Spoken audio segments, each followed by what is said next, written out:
মজলিসে এসে কোরআন হাদিস থেকে কিছু কথা বলার শোনার তৌফিক দিয়েছেন। এই জন্য সে মনিবের দরবারে আমাদের সাথে কথা করে সকলে বলে আলহামদুলিল্লাহ। ربنا لك الحمد حمدا كثيرا طيبا مباركا فيه يا ربي لك الحمد كما ينبغي لجلال وجهك وعظيم سلطانك. درود السلام على نبي محمد رسول الله صلى الله عليه وسلم.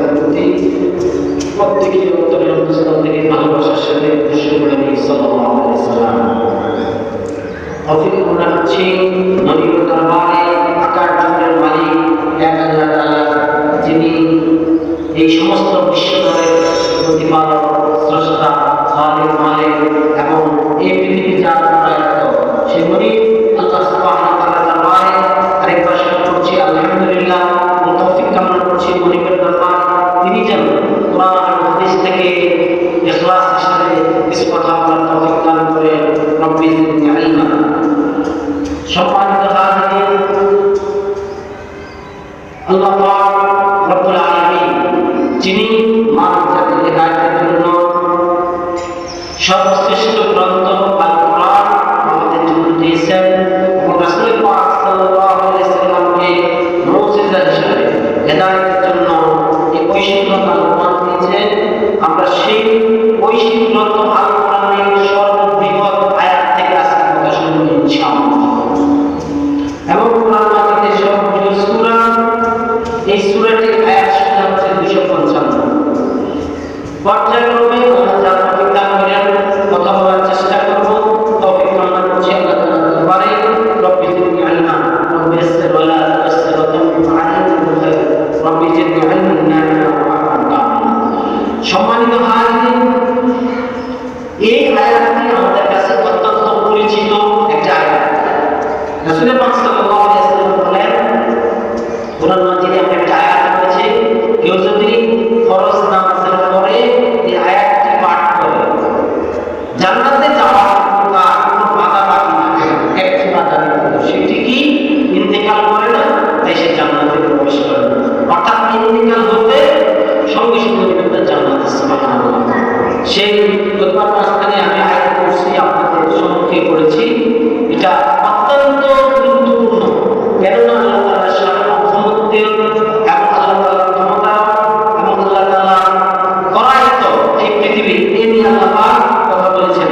আল্লাহ পাক সর্বমোট এই আয়াত কুরসিতে মোট 10টি বিষয় আল্লাহ পাক কথা বলেছেন। সরাসরি আমি কোরআন আলোচনা করছি। আউযু বিল্লাহি মিনাশ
যেমন হায়ের থাকা অবস্থায়, জরুরি অবস্থায় আপনি গোসল ফরজ হয়েছে, এই সময় আপনি বিসমিল্লাহ করতে পারবেন